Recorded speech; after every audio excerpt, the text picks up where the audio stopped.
Captain Linda Morrison had served her country for 23 years without a single blemish on her record. She'd earned her rank through dedication, sacrifice, and an unwavering commitment to doing what was right. On a cold February morning at Fort Henderson in rural Virginia, all of that was about to be tested in ways she never imagined. The military police arrived at her office just after dawn. Linda looked up from the deployment schedule she'd been reviewing to find two young MPs standing in her doorway, their faces rigid with uncomfortable duty. "Captain Morrison," the senior officer said, his voice tight. "You need to come with us, ma'am." Linda's heart skipped, but her expression remained calm. 23 years had taught her to keep composure, even when the world tilted sideways. "On what grounds?" "Commander Price's orders, ma'am. You're being placed under arrest pending investigation for theft of military supplies." The words hit her like a physical blow. Theft. The accusation was absurd, impossible. Linda had dedicated her entire adult life to serving with honor. She stood slowly, her mind racing but her movements deliberate. "There's been a mistake," she said quietly. "That's not for us to determine, ma'am. Please come with us." As they escorted her across the base, Linda felt the stares of soldiers she'd worked alongside for years. Some looked away quickly. Others whispered to each other. In the span of 5 minutes, she'd gone from respected officer to suspected criminal, and everyone was watching. Commander Raymond Price was waiting in the administration building, his face set in hard lines. He was a man who'd always resented Linda's success, though he'd hidden it behind professional courtesy. Now, it seemed, he'd found his opportunity. "Captain Morrison," he said, not bothering to hide his satisfaction. "Satellite surveillance equipment worth $200,000 has gone missing from the supply depot. The inventory logs show your security clearance was used to access the facility on 3 separate occasions over the past month." Linda's mind worked quickly. "Sir, I was never at the supply depot on those dates. I can provide my actual whereabouts. Can you?" Price interrupted. "Because the electronic logs don't lie. Your key card, your biometric signature, your access code. All recorded." "Then someone falsified the records, sir." "I have witnesses who can account for my location during those times." Price leaned back in his chair, studying her with cold eyes.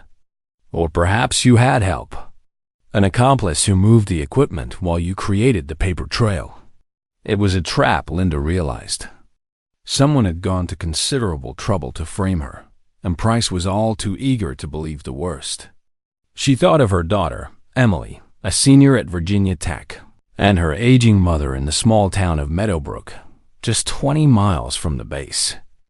This scandal would destroy more than just her career. "I request a full investigation, sir," Linda said firmly. "And I want legal counsel present for any questioning." Price's smile was thin. "You'll get your investigation, Captain. In the meantime, you're confined to base, stripped of your duties. And your security clearance is suspended, dismissed." As Linda left the building, now accompanied by an MP escort, she passed Lieutenant Greg Hamilton in the hallway. Greg had worked under her command for 2 years. He was a good soldier, honest and hardworking. Their eyes met briefly, and she saw something there: sympathy, perhaps, or maybe doubt. Then he looked away. The base housing unit they took her to was small and cold. Linda sat on the narrow bed and finally allowed herself to feel the full weight of what was happening. Someone had carefully, deliberately destroyed her reputation. But who and why? Her phone buzzed, one of the few privileges they hadn't yet revoked. It was a text from Emily. "Mom, I just heard something terrible on the news. Call me, please." Linda's hand shook as she dialed her daughter's number. The news had already broken to the public. The words that appeared on the screen of her phone made her stomach turn. "Decorated Army captain arrested in major theft scandal." "Mom?" Emily's voice cracked with tears. "Mom, what's happening?" "They're saying you stole "Emily, listen to me," Linda interrupted gently but firmly. "None of it is true. Someone is doing this to me, but I will prove my innocence. I need you to be strong right now. I believe you, Mom. I've always believed in you." Those simple words gave Linda strength. As she sat alone in that cold room, watching the winter sun set through the small window, she made herself a promise. She would find out who did this. She would clear her name, and she would make sure no other soldier could be destroyed this way. She didn't know yet that the conspiracy reached far higher than she imagined, or that her fight for justice would ultimately reach the highest office in the land. The military attorney assigned to Linda's case was a young captain named David Brooks. He arrived the next morning with a briefcase full of documents and an expression that told Linda he'd already made up his mind about her guilt. "Captain Morrison," he began, spreading papers across the small table in the interrogation room, "I've reviewed the evidence against you, and I have to be honest, it doesn't look good." Linda studied the documents he showed her. The electronic logs were damning. Her security credentials had been used to access the supply depot at 11:47 p.m. on January 8th, 2:33 a.m. on January 15th, and 10:15 p.m. on January 23rd. Each time, expensive satellite surveillance equipment had been checked out and never returned. "I was at home with my mother on January 8th, Linda said calmly. "She'd had a fall, and I stayed with her overnight. On January 15th, I was attending a security briefing that lasted until 4 a.m. There are 12 other officers who can verify that. And on January 23rd, I was at my daughter's apartment in Blacksburg, helping her prepare for midterm exams. I have phone records, text messages, even a photo she posted on social media with me in the background. Time-stamped at 10:30 p.m. Brooks looked up, a flicker of interest crossing his face. "Can you provide all of that documentation?" "Every bit of it." "Then, why would the electronic log show your credentials being used?" "Because someone cloned my access," Linda said. "Someone with the technical skill and the authority to do it." Brooks frowned. "That would require significant resources and planning. Who would go to such lengths?" "That's what we need to find out." Over the next 3 days, Linda and Brooks worked to build her defense. Her mother provided a sworn statement about the night of January 8th, along with medical records from her emergency room visit. The other officers confirmed Linda's presence at the security briefing. Emily provided phone logs and the social media posts, but Commander Price wasn't satisfied. He called a hearing for the following Monday, pushing for a court-martial with unusual speed. "He wants you convicted before the evidence can fully exonerate you," Brooks told Linda. "I've never seen a commander push this hard. This fast. Then there's something he's hiding," Linda replied. The hearing room was packed. Linda sat at the defense table in her uniform, stripped of rank insignia, watching as Price presented his case. He was confident, methodical, painting a picture of a trusted officer who'd betrayed that trust for financial gain. "The evidence is irrefutable," Price declared. Captain Morrison's credentials accessed the facility. The equipment disappeared, and financial records show unusual deposits into an offshore account linked to her. Linda's head snapped up. "What deposits?" Price smiled coldly. "Did you think we wouldn't find them?" $75,000, transferred in 3 installments over the past 6 weeks. Brooks immediately requested the financial records. What he found made Linda's blood run cold.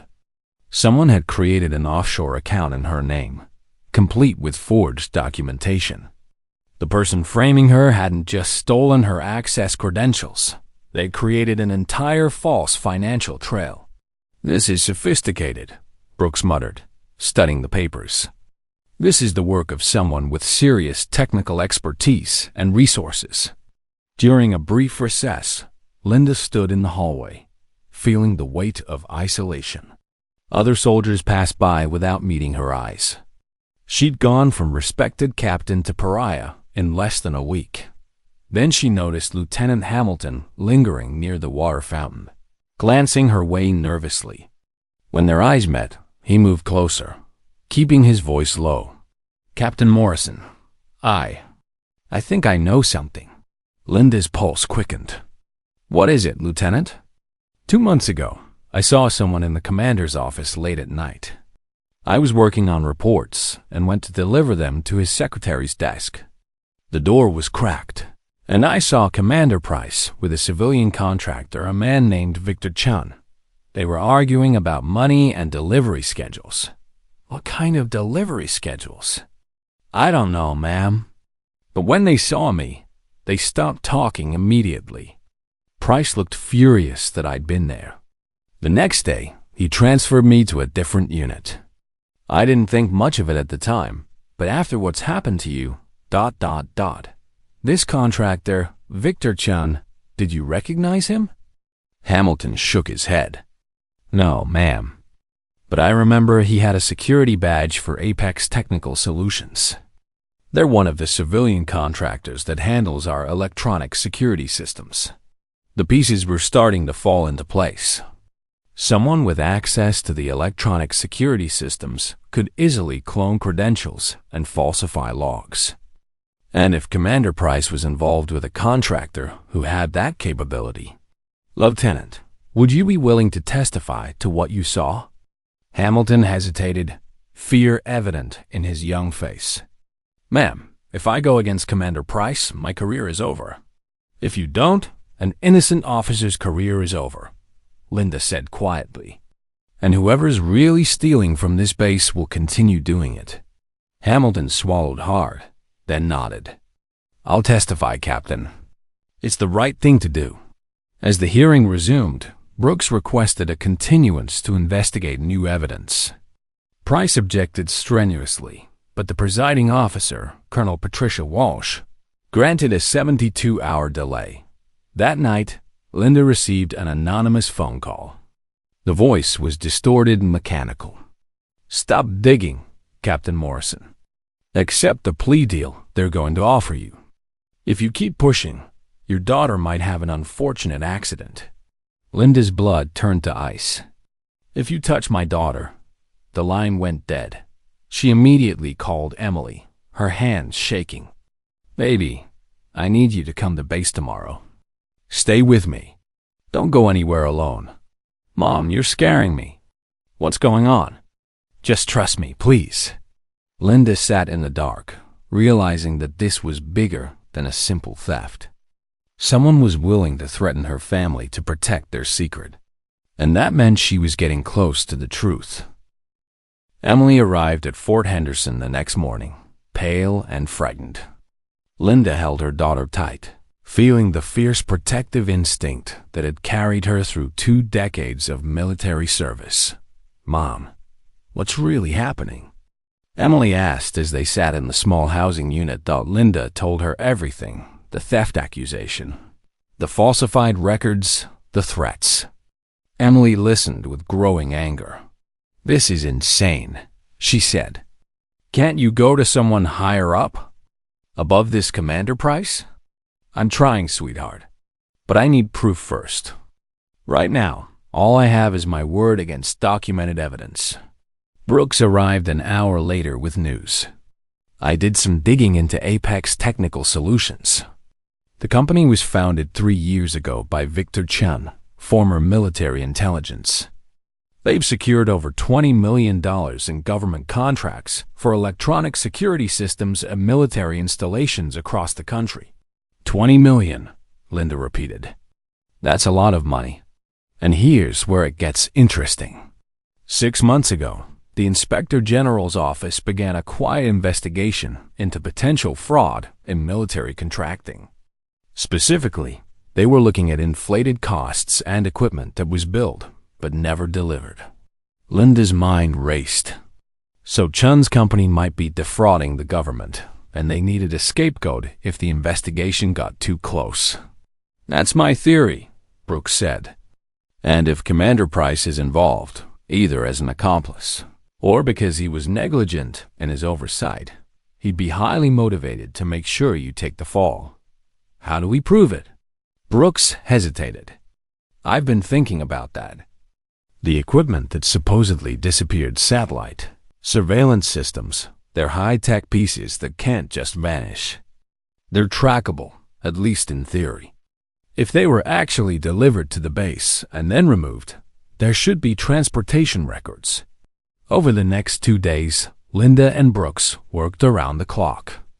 Emily helped by researching Apex Technical Solutions' other government contracts, finding a pattern of equipment deliveries that didn't match inventory records at multiple bases.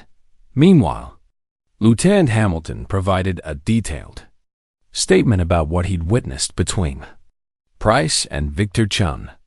Brooks also discovered that Price had made several large cash deposits into his personal account over the past year, deposits that didn't match his military salary. But the breakthrough came from an unexpected source. A civilian clerk from the supply depot named Margaret Torres approached Linda in the base cafeteria. Margaret was in her late 50s, a woman who'd worked at Fort Henderson for 30 years and had seen commanders come and go. "Captain Morrison," she said quietly, sliding into the seat across from Linda. "I've been watching what they're doing to you, and it's not right. Did you see something, Margaret?" "I keep paper logs," Margaret said. "Old-fashioned, I know, but I've always done it. The night of January 23rd, one of the nights they say you were at the depot, I was working late. I saw a civilian contractor arrive with Commander Price. They went into the secure storage area together. Price used his master override to disable the security cameras for 20 minutes. Linda's heart raced. "Do you still have those paper logs?" "I have them all. Every entry, every visitor, every discrepancy. I never trusted those electronic systems too easy to manipulate." Margaret handed over a worn notebook. Inside were meticulous handwritten records that contradicted the electronic logs at multiple points. Most damning was the entry for January 23rd. 2,245 hours, Commander. Price arrived with V. Chun, Apex contractor. Master override used. Cameras disabled. 2 crates removed via loading dock. No electronic log entry. Brooks nearly shouted when Linda showed him the notebook. "This is it. This proves the electronic logs were falsified and places Price at the scene removing equipment." They requested an emergency meeting with Colonel Walsh, the presiding officer. Walsh listened to their evidence with increasing concern, studying Margaret's logs and the financial records Brooks had compiled.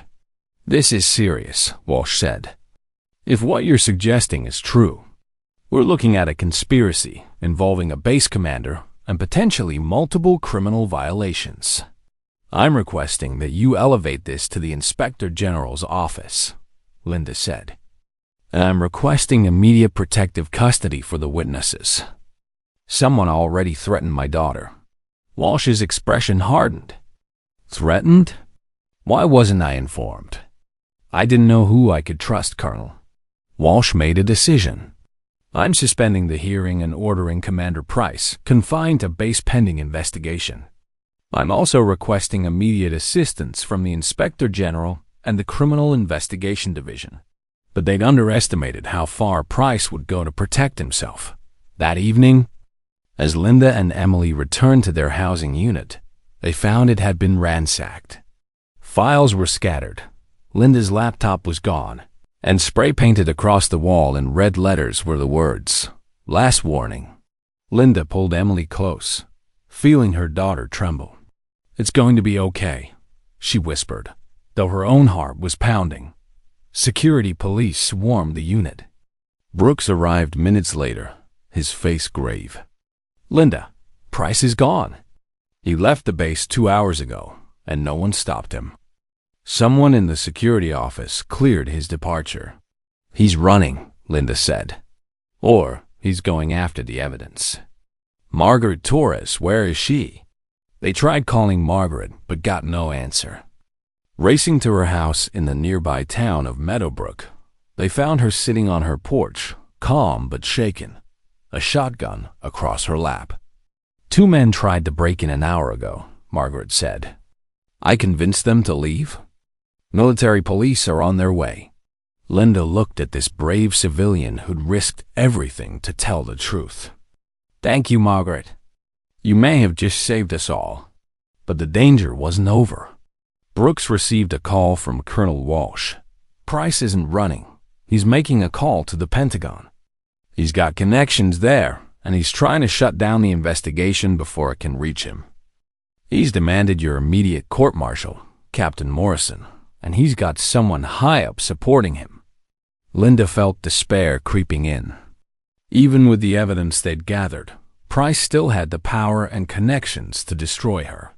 "There's one more thing," Walsh said, her voice heavy. "Price is on a conference call right now with General Martin Fletcher at the Pentagon. Fletcher is ordering your arrest within the hour." "I'm sorry, Captain. I don't have the authority to override a general." "I don't have the authority, Osunuri." Linda closed her eyes, feeling 23 years of service crumbling around her. She'd fought for her country, sacrificed time with her family, done everything right. And now, because she'd become inconvenient to powerful men protecting their corrupt interests, she was going to lose everything. The military police vehicle pulled up outside Margaret Torres's house, just as twilight settled over Meadowbrook. Linda stood on the porch, watching them approach, her daughter Emily gripping her hand tightly. "Mom, this isn't right," Emily whispered, tears streaming down her face. "You can't let them do this. Sometimes, sweetheart, doing the right thing means accepting consequences that aren't fair," Linda said softly. "But the truth is out there now. Even if they arrest me, the investigation will continue." Captain Brooks stepped forward as the MPs approached. "I'm formally protesting this arrest. We have substantial evidence of a conspiracy. We have our orders." "Captain," the senior MP said, though he looked deeply uncomfortable.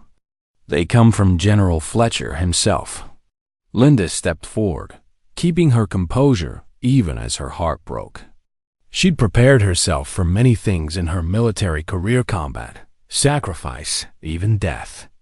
But she'd never prepared for betrayal from the very institution she'd served so faithfully. As the MP raised his hand to signal for the handcuffs, Brooks's phone suddenly rang. The ringtone was different, an emergency alert tone reserved for highest priority calls. He glanced at the screen, and his face went white. "Everyone stop," Brooks said, his voice shaking slightly. "This call is coming from the White House switchboard." The MP paused, uncertainty flickering across his face. "Sir?" Brooks answered, putting the phone on speaker. A crisp, professional voice came through. "This is Chief of Staff William Patterson calling from the White House. I need to speak with Captain Linda Morrison immediately." Linda's heart hammered in her chest. "This is Captain Morrison, sir." "Captain, please hold for the President." The world seemed to stop. Emily gasped. The MPs froze in place. Even Margaret Torres, still sitting on her porch with her shotgun, stood up slowly. Then another voice came on the line, one that Linda recognized from television, from speeches, from addresses to the nation. The President of the United States. "Captain Morrison, this is President William Harrison. I understand you're about to be arrested on charges you maintain are false. Before that happens, I need to hear your side of this story directly from you." Linda's voice caught for a moment. 23 years of military discipline helped her find her words. "Mr. President, I'm being framed for theft of military equipment by a conspiracy involving my base commander and a defense contractor. I have evidence that proves my innocence and implicates Commander Raymond Price and Victor Chun of Apex Technical Solutions in a fraud scheme that may have cost taxpayers millions. I'm aware of the basics. Captain, what I need to understand is this. I'm on a conference call right now with General Martin Fletcher. He's demanding your immediate arrest and court-martial. He says the evidence against you is overwhelming. He's also very insistent that I not interfere with military justice. Now, General Fletcher has served this country for 35 years, and I respect him greatly. But something about his insistence troubles me. So I'm going to ask you directly, is there any reason General Fletcher would want to protect Commander Price? Linda's mind raced. She'd been so focused on Price and Chun that she hadn't considered how high the corruption might reach. Then she remembered something Brooks had mentioned in passing. Apex Technical Solutions had secured contracts at multiple bases. Mr. President, Apex Technical Solutions has contracts worth $20 million across multiple installations. If General Fletcher was involved in approving those contracts, and if there's evidence of fraud, his career would be ruined by association. Even if he wasn't directly involved, the scandal would destroy his reputation and legacy. There was silence on the line. Then Linda heard another voice in the background, General Fletcher, angry and demanding. Mr. President, this is highly inappropriate. This soldier is facing serious charges. General Fletcher, the President interrupted, his voice sharp with authority. I'm going to ask you a direct question. I expect a direct answer. Did you approve the contracts for Apex Technical Solutions? Yes, sir, but that's routine. These contracts go through proper channels. And did Commander Price ever report concerns about discrepancies in equipment deliveries from Apex? Fletcher's voice became defensive. There may have been some reports, but nothing that warranted investigation? General, the Inspector General's office has been quietly looking into military contracting fraud for 6 months. Were you aware of that investigation? The silence was damning. General Fletcher, the President continued, his voice cold now. I'm removing you from this situation effective immediately. You're to have no further involvement in Captain Morrison's case. Is that understood? Mr. President, I must protest. Your protest is noted. Now, Captain Morrison, I'm ordering an immediate halt to your arrest. I'm also ordering a full investigation by the Inspector General's office into this entire matter, with FBI assistance, given the potential criminal implications. You're to be reinstated to full active duty, pending the outcome of that investigation. Linda felt her knees weaken. Emily grabbed her arm to steady her. Furthermore, the President continued, I'm ordering Commander Price detained immediately. Where is he now? Colonel Walsh's voice came through from the background. Mr. President, this is Colonel Patricia Walsh, the presiding officer at Fort Henderson. Commander Price left the base approximately 3 hours ago. His current location is unknown. Then find him, the President said. Alert the FBI and U.S. Marshals. I want him found tonight. Captain Morrison, I'm going to tell you something off the record. My father was Army. He served 30 years, and he taught me that the integrity of our military depends on protecting the people who serve honorably. If what you say is true, and I believe it is, then you've been subjected to a grave injustice. That ends now. Thank you, Mr. President, Linda managed, her voice thick with emotion. Don't thank me yet, Captain. Thank the young lieutenant who risked his career to contact my office directly. He bypassed every chain of command to get your story to someone who would listen. That takes courage. Linda's eyes widened. Lieutenant Hamilton. He'd done more than just testify. He'd gone straight to the top when he saw that the system was failing. Now, I have a press conference in 20 minutes, the President said. And I'm going to tell the American people that we will not tolerate corruption in our military contracting system. And we will not allow honest soldiers to be railroaded to protect the guilty. Captain Morrison, hold your head high. Your country hasn't forgotten what honor means. The line went silent. Linda stood on that porch in Meadowbrook, Virginia, with her daughter crying against her shoulder. and felt the weight of injustice finally lifting. The senior MP lowered his handcuffs slowly. "Captain Morrison," he said quietly. "I apologize, ma'am. We were just following orders, but I'm glad those orders were wrong." Brooks was already on his phone, coordinating with the Inspector General's office. Within minutes, federal agents were being dispatched to locate Price and Victor Chun. Margaret Torres came down from her porch and put a weathered hand on Linda's arm. "I knew you were innocent, dear," she said simply. "That's why I kept those records all these years. You never know when the truth might be the only thing standing between a good person and injustice." As night fell over the small Virginia town, Linda finally allowed herself to hope. The battle wasn't over. Price was still at large, and the full scope of the corruption still needed to be uncovered. But the most powerful person in the country had just declared that truth and honor still mattered. The next 72 hours moved with the intensity of a military operation. FBI agents swarmed Fort Henderson, seizing computers, files, and financial records.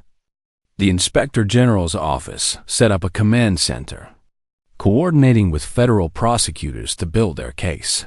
Commander Raymond Price was located just after midnight, attempting to board a private plane at a small regional airport in North Carolina. U.S. Marshals arrested him without incident. In his possession were documents that would prove devastating contracts showing kickbacks from Apex Technical Solutions, offshore account statements, and perhaps most damning, a detailed plan to frame Linda Morrison if the Inspector General's investigation came too close. Victor Chun was arrested at his home in Maryland 2 hours later. His computers contained the evidence of electronic manipulation logs showing exactly how he'd cloned Linda's credentials and falsified the base security records. They also revealed the scope of the fraud: over a dozen military installations, $15 million in equipment that was either never delivered or vastly overpriced, and a network of conspirators that included 3 other base commanders. Linda was reinstated immediately, but she spent those first days not celebrating her vindication, but helping the investigators piece together the full picture. In the small conference room at Fort Henderson, she sat with federal agents, walking them through every detail she'd discovered. "What I don't understand," one FBI agent said, "is why they chose you specifically. Why make you the scapegoat?" "Because I was convenient," Linda said simply. "I had the right clearance level. I'd been on base long enough to be credible as a thief, and I'd recently questioned some supply discrepancies in my reports. Price knew I was paying attention, which made me dangerous. Better to destroy me before I discovered too much." Lieutenant Greg Hamilton was hailed as a hero for his decision to bypass the chain of command and contact the White House directly. He sat nervously in an interview with investigators, explaining his reasoning. "I knew that if I went through proper channels, Commander Price would bury it," Hamilton said. "Captain Morrison had always taught us that integrity means doing the right thing even when it's hard, even when it costs you something. I couldn't watch her be destroyed for that. So I found the White House contact information online, and I wrote an email explaining everything I knew. I never expected the president himself to get involved." "You risked your career," the investigator noted. "Captain Morrison risked her life serving this country," Hamilton replied. "The least I could do was risk my career to tell the truth." 3 days after the president's intervention, Linda stood in Colonel Walsh's office for a very different meeting than their last one. Emily sat beside her, having taken a week off from school to stay with her mother. Captain Brooks was there too, along with several officials from the Inspector General's office. "Captain Morrison," Colonel Walsh began, "I want to personally apologize for what you endured. The system should have protected you, and instead, it almost destroyed you." "The system did protect me eventually, ma'am," Linda said. "Thanks to people like Lieutenant Hamilton, Margaret Torres, and Captain Brooks who refused to let injustice stand. Nevertheless, You've been through an ordeal that no soldier should face. The Army would like to make this right. We're offering you any assignment you choose, a promotion consideration, and full compensation for the damage to your reputation." Linda was quiet for a moment. "What I'd like, Colonel, is to stay here at Fort Henderson. I'd like to help rebuild the supply and contracting oversight systems so that this can never happen again to another soldier. And I'd like to work with the Inspector General's office to train commanders on recognizing and preventing fraud." Walsh smiled. "I think that can be arranged." 2 weeks later, the president made a surprise visit to Fort Henderson. Security was tight as he toured the base, but he'd insisted on speaking directly with Linda. They met in a small conference room, just the two of them. President Harrison was in his early 60s, with gray hair and the weathered look of someone who bore the weight of enormous responsibility. But his handshake was firm and his eyes were kind. "Captain Morrison," he said, "when I heard your story, I was reminded why I ran for this office. It's to protect people like you, people who serve with honor and expect their country to serve them with equal honor in return. You saved my career, Mr. President, my reputation, possibly my life and my daughter's." "No," the president said firmly. "You saved your own career by refusing to give up, by fighting for the truth even when powerful people were arrayed against you. I just made sure that fight was fair. Now, I have something for you." He handed her a folder. Inside was a presidential commendation for integrity and service, along with notification of a promotion to major.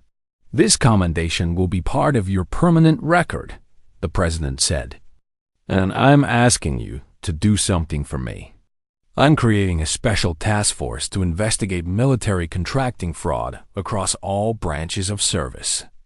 I want you to lead the Army's portion of that investigation. It will be difficult work. You'll be making powerful people uncomfortable. Are you willing?" Linda thought of the young MPs who'd almost arrested her, following orders they didn't question. She thought of Lieutenant Hamilton, who'd risked everything for what was right. She thought of Margaret Torres, keeping handwritten logs for 30 years because she didn't trust the system. "Mr. President," Linda said, "I've spent 23 years learning how this system works. Now I'd like to spend the rest of my career making sure it works the way it's supposed to, protecting the people who serve, not the people who profit." President Harrison smiled. "That's exactly what I hoped you'd say." The ceremony that afternoon was held on the Fort Henderson parade ground.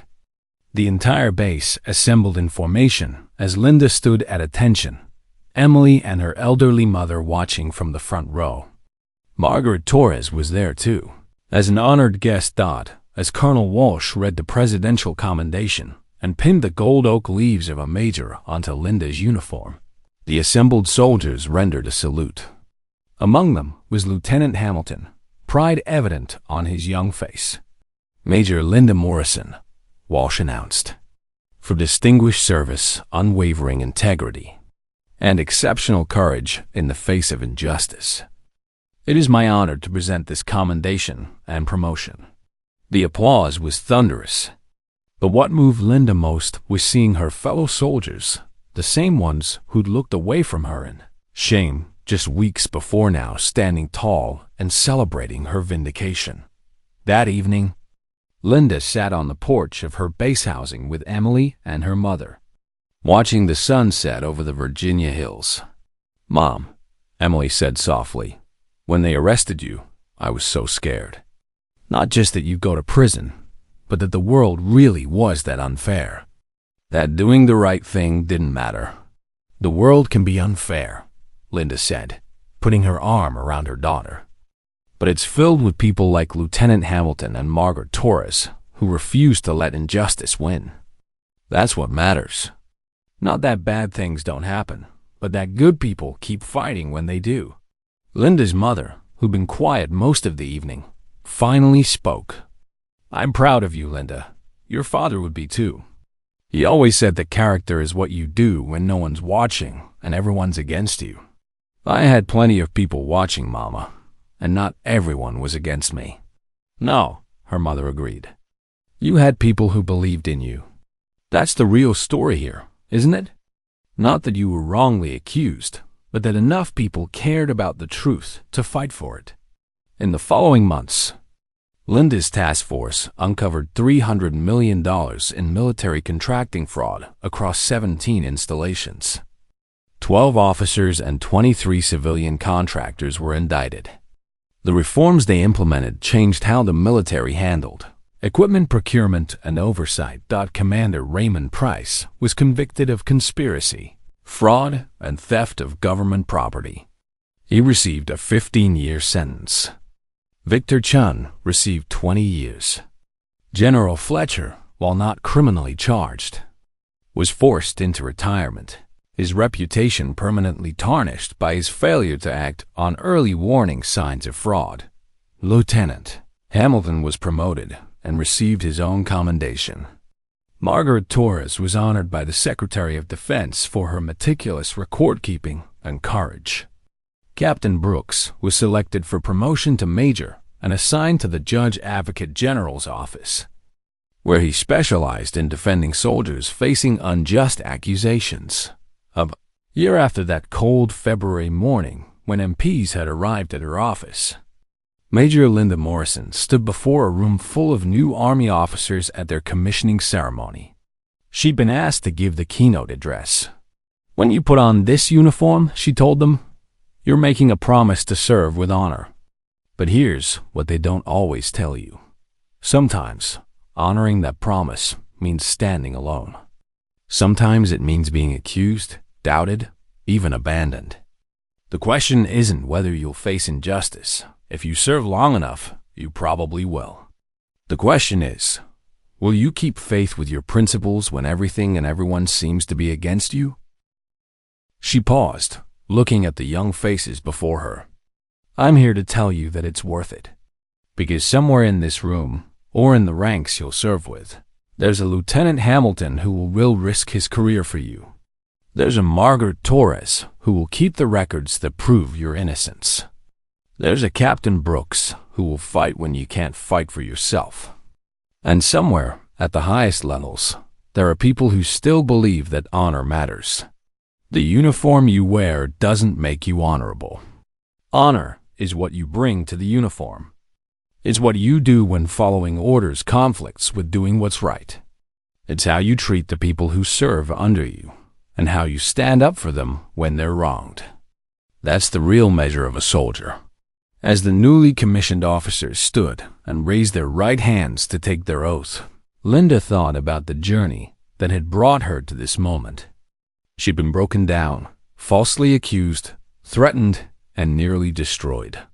But she'd also been lifted up by people who refused to let injustice prevail. That night, Linda called Emily, who was now in graduate school studying law. I was inspired by you, Mom, Emily said. I want to defend people who can't defend themselves. Linda smiled, feeling the deep satisfaction of knowing that her ordeal had meaning beyond her own vindication. Her daughter had witnessed injustice and chosen to dedicate her life to fighting it. You'll make a wonderful attorney, Linda told her. Just remember, the law is a tool, but courage is what makes it work. Never forget that. 2 years after her promotion, Major Morrison received an unexpected visitor at her office. She looked up from the fraud prevention training manual she was writing to find an elderly woman standing in her doorway, leaning on a cane. Major Morrison? My name is Helen Price.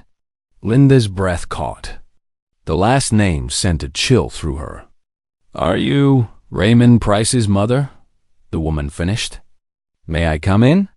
Linda gestured to a chair, her mind racing. Helen Price settled herself slowly, her weathered hands gripping the cane. I won't take much of your time, Helen said. I know my son is in prison. I know what he did. I've spent 2 years trying to understand how the boy I raised became the man who did those things. She paused, her voice trembling. I came here to apologize to you, face to face. What he did to you was unconscionable, and I'm sorry. Linda sat in stunned silence for a moment. "Mrs. Price, you don't owe me an apology for your son's choices." "Perhaps not," Helen said. "But I wanted you to know that there are people in the Price family who still believe in accountability. My grandson Raymond's nephew is applying to West Point. He wants to serve with honor, to prove that one man's corruption doesn't define his whole family. I told him he should meet you first, to understand what real honor looks like." Linda felt tears prick her eyes. "Mrs. Price, I would be honored to speak with your grandson." The old woman stood slowly, extending her hand. "Thank you, Major, for your service, for your integrity, and for your grace. The country needs more soldiers like you." After Helen Price left, Linda sat alone in her office, contemplating the unexpected turn. The ripples of that one act of courage, refusing to accept false charges, had spread wider than she'd ever imagined. She'd inspired her daughter to pursue justice. She'd shown Lieutenant Hamilton that speaking truth to power could succeed. She'd helped prevent hundreds of millions in fraud. And now, she was giving hope to a young man who wanted to serve honorably despite his family's shame. 3 months later, Linda was invited to the Pentagon for a ceremony she hadn't expected. The Secretary of Defense himself presented her with the Legion of Merit, one of the military's highest peacetime decorations. "Major Morrison," the Secretary said, "your actions didn't just save your own career. They exposed a systemic weakness in our contracting oversight that, left unchecked, would have cost taxpayers billions and undermined military readiness. More than that, you demonstrated the kind of character we need in our officer corps, the courage to stand for truth, even at great personal cost." Standing in that Pentagon ceremony hall, surrounded by generals and senior officials, Linda thought back to that cold morning when she'd been arrested. She thought about sitting in that small, cold room, feeling the world collapse around her. She thought about the fear in Emily's voice and the determination in Lieutenant Hamilton's eyes. "Thank you, sir," Linda said simply. "But I didn't do this alone. Every soldier who stood by me, every person who refused to let injustice stand, they deserve this honor as much as I do." That evening, there was a private dinner with the officials who'd been part of her vindication. President Harrison had sent a personal video message that was played for the assembled group. "Major Morrison," the president's image said from the screen, "when we spoke 2 years ago, I told you that integrity was the foundation of our military. You've proven that in ways I couldn't have anticipated. The reforms you've helped implement have made our military stronger. The soldiers you've trained are carrying forward your example. And the message you've sent that no one is above accountability, and no one who serves honorably should stand alone, that message has resonated across every branch of service." He paused, smiling. "I also want to say something to the young people watching this. Major Morrison's story shows that justice doesn't always come quickly or easily. Sometimes it requires courage that most of us can't imagine. Sometimes it requires risking everything for what's right. But it also shows that we live in a country where truth can still prevail, where one person's integrity can make a difference, and where the highest office in the land will step in to protect those who serve with honor. That's the America worth fighting for. And that's the America Major Morrison has helped preserve." The dinner was filled with stories and laughter, but also with serious discussions about the ongoing work of reform. The task force Linda led had become a permanent office, training officers across all branches to recognize and prevent fraud. Lieutenant Hamilton, now Captain Hamilton, was there. He'd become one of Linda's key deputies in the anti-fraud task force. "Major," he said during a quiet moment, "I've been thinking about that day I decided to contact the White House. I was terrified. I thought I'd be throwing away my career, maybe even facing charges for breaking the chain of command. What made you do it?" Linda asked. "You did," he said simply. "I'd watched you lead for 2 years. You always told us that leadership meant protecting the people who serve under you. even when it's hard. When I saw you being destroyed, I realized you protected me and every other soldier in your command countless times. It was time for one of us to protect you. You did more than protect me, Greg. You changed the culture. Now soldiers know that speaking up about injustice can work. That's worth more than any medal. As the evening wound down, Linda found herself standing alone on a Pentagon balcony. Looking out over the city lights of Washington, D.C., Margaret Torres joined her. Moving slowly but with the same determined spirit, Linda remembered from that night in Meadowbrook. "Quite a journey from my front porch with a shotgun, isn't it?" Margaret said with a smile. "You saved the case with those handwritten logs," Linda said. "Everything else might have been dismissed as circumstantial, but your records proved the electronic logs were falsified." "I learned a long time ago that computers can lie," Margaret said. "The paper and pen don't forget. I kept those logs because I believed someday they might matter. I just never imagined it would be for something this important." "You believed the truth mattered even when no one was watching," Linda said. "That's the definition of integrity." 6 months later, Linda received news that would shape the final chapter of her career. The Army Chief of Staff wanted to promote her to Lieutenant Colonel and assign her to a new position creating and leading a military justice reform initiative focused on protecting soldiers from wrongful accusations. "We've realized," the Chief of Staff told her in a video call, "that your case exposed more than just contracting fraud. It exposed weaknesses in how we handle accusations against soldiers. We need someone who's lived through that experience to help us build better protections." Linda accepted immediately. The new role would allow her to ensure that what happened to her would be much harder to do to future soldiers. Emily graduated from law school that spring, and Linda took leave to attend the ceremony. Watching her daughter receive her law degree, Linda felt a sense of completion. Emily had been transformed by watching her mother's fight for justice, and now she would carry that forward in her own career. "I'm joining the Judge Advocate General's course," Emily told her mother after the ceremony. "I want to be like Captain Brooks defending soldiers who are facing unjust charges." "The military will be lucky to have you," Linda said, embracing her daughter. "I learned from the best," Emily replied. "You taught me that justice is worth fighting for, even when the fight seems impossible." On the 5th anniversary of her arrest, Linda was invited back to Fort Henderson for a special ceremony. The base had created a new training center for contracting oversight and fraud prevention, and they were naming it in honor of the people who'd exposed the corruption. The Morrison Torres Integrity Center. Standing with Margaret Torres as they unveiled the plaque, Linda looked out at the assembled soldiers, including several who'd been there that terrible morning when she'd been arrested. One of them, a sergeant who'd looked away in shame that day, stepped forward. "Major Morrison," he said, his voice carrying across the parade ground, "I want to apologize.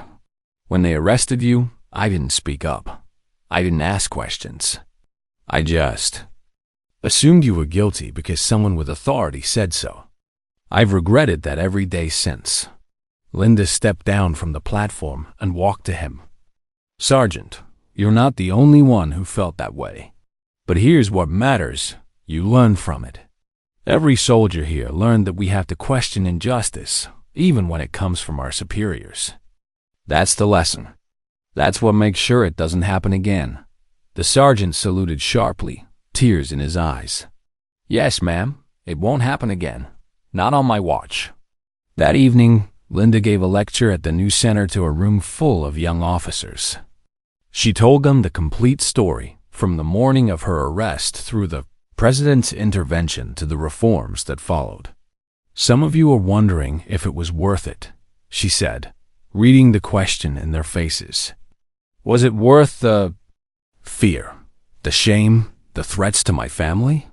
Let me answer that by telling you what's changed since that February morning 5 years ago." She clicked through a presentation showing the statistics. Fraud down by 70% at military installations with the new oversight protocols. 15 successful defenses of soldiers facing wrongful accusations using the new protections that have been implemented. 300 officers trained in recognizing and preventing corruption.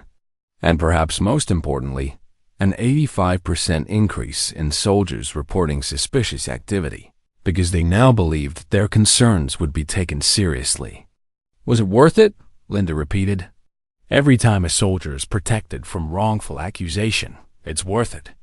Every time corruption is caught before it can spread, it's worth it. Every time someone like Captain Hamilton finds the courage to speak up because they know they won't stand alone, that's when I know it was worth every moment of fear and doubt.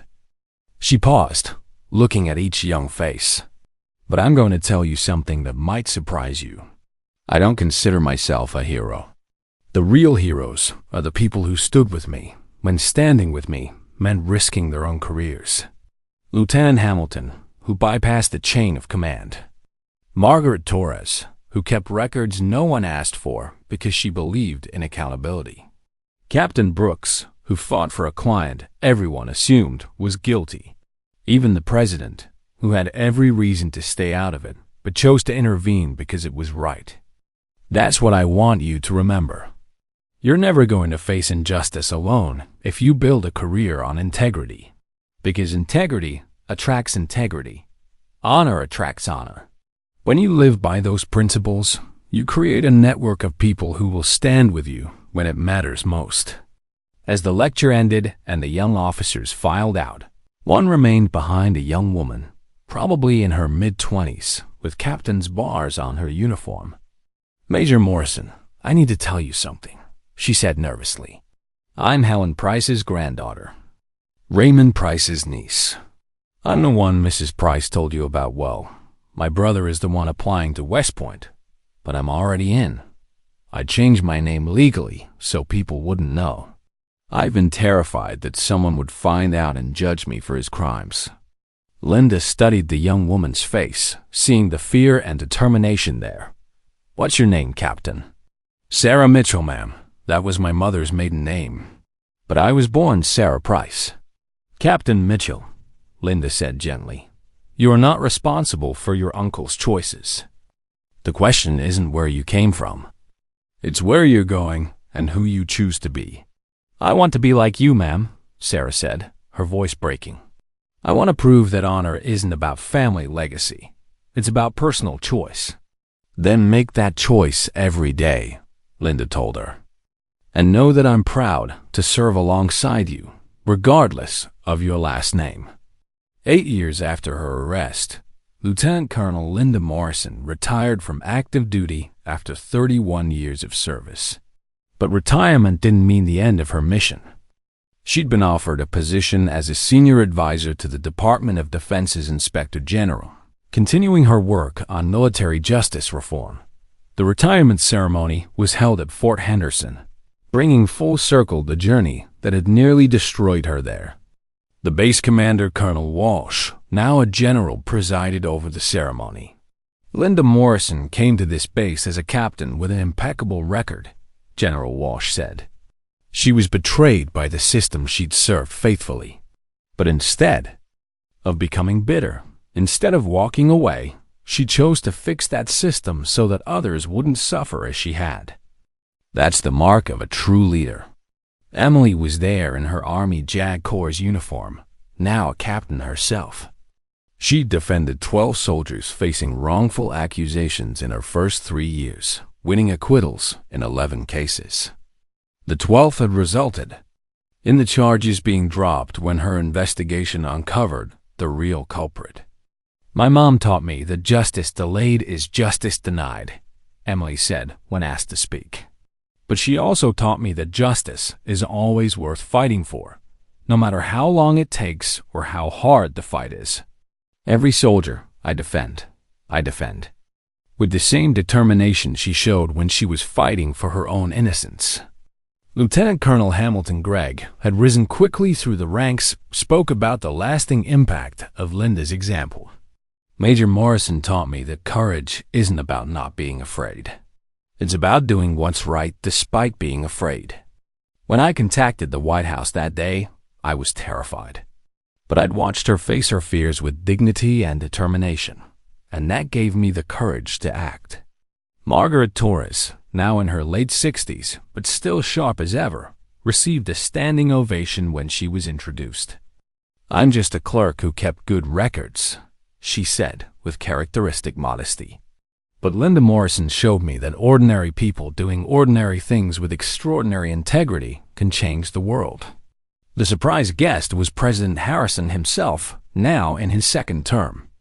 He'd insisted on attending despite the demands on his schedule.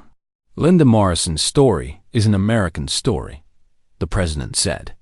"It's about injustice and redemption, about courage and consequence, about one person's refusal to accept corruption as inevitable.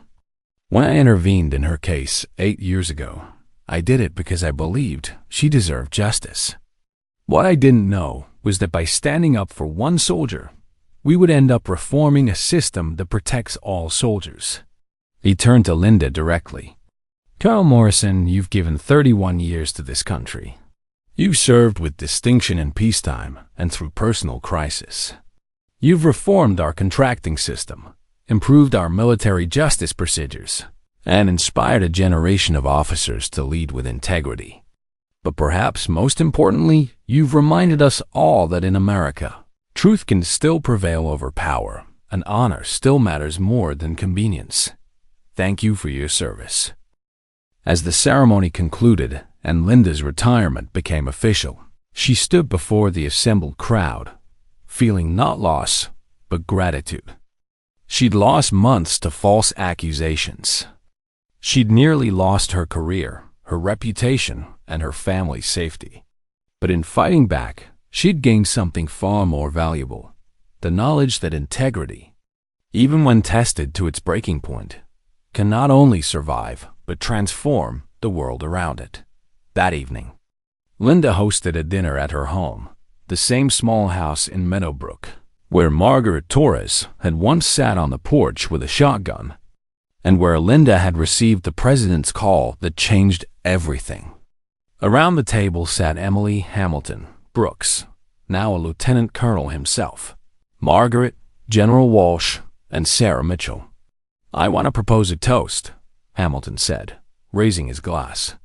"To Colonel Morrison, who showed us that one person standing for truth can change everything. To Major Torres," Brooks added, "who proved that keeping your integrity in small things prepares you for keeping it in big things. To all of you," Linda said, her voice thick with emotion, "because I didn't do this alone. None of us ever do. We stand or fall together." Sarah Mitchell, the youngest at the table, spoke up hesitantly. "Colonel Morrison, can I ask you something? If you could go back to that morning 8 years ago, knowing everything you'd go through, the rest, the threats, the fear, would you do anything differently?" Linda thought for a long moment. "I would have trusted my instincts sooner about the corruption. I would have documented more. I would have reached out for help earlier. But would I have chosen a different path, one that avoided all the pain?" She shook her head. "No, because that pain had purpose. It exposed a system that needed fixing. It protected future soldiers. It showed my daughter and all of you that justice is worth fighting for. So no, I wouldn't change it, not even the worst moments." Sarah pressed. "When they threatened Captain Hamilton? When your daughter was scared?" "Especially not those moments," Linda said firmly, "because those were the moments that revealed who people really are. I learned who my true friends were. I learned that courage can come from unexpected places. I learned that my daughter is stronger than I ever imagined. Those lessons were worth every moment of fear." As the evening grew late and guests began to leave, Emily stayed behind to help her mother clean up. "Mom," Emily said as they worked side by side in the kitchen, "do you ever still get angry about what happened? About the time you lost, the reputation damage, all of it?" Linda paused, considering. Sometimes, she admitted.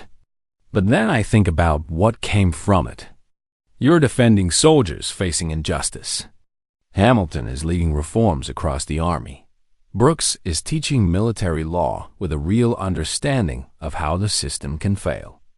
Margaret's story has inspired civilian employees at bases across the country to speak up when they see wrongdoing. And Sarah Mitchell has a role model showing her that her uncle's crimes don't define her future. So you think everything happens for a reason? Emily asked. No, Linda said. I think terrible things happen, and people can choose to give them reason by how they respond. Price chose corruption. I chose to fight. You chose to dedicate your career to justice. Those were choices, not destiny. And that's what makes them meaningful. The next morning, Linda began her new role with the Inspector General's office. Her first assignment was to review cases of soldiers who'd been accused of crimes or misconduct in the past decade. Looking for patterns of wrongful accusation or procedural failures thought it was painstaking work. But in the first month alone, she identified 7 cases that warranted further investigation. 3 of those soldiers were still serving time for offenses they might not have committed. Linda made it her personal mission to ensure each case was thoroughly reviewed. 2 years into her civilian role, Linda received a letter that brought tears to her eyes. It was from a sergeant named David Chen, no relation to Victor Chen, the contractor who'd framed her. David had been convicted of theft 5 years earlier, based primarily on electronic evidence.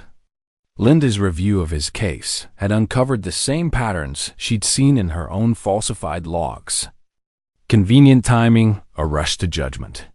The letter was short and simple.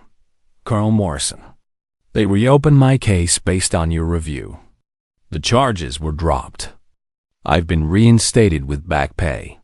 But more than that, I got my honor back. Thank you for not forgetting about soldiers like me. Thank you for turning your nightmare into our salvation. Linda kept that letter on her desk, a reminder of why the fight had been worth it. 5 years after her retirement, on the 13th anniversary of her false arrest, Linda was invited to speak at West Point. She stood before 1,000 cadets, the future leaders of the Army, and told them her story one more time.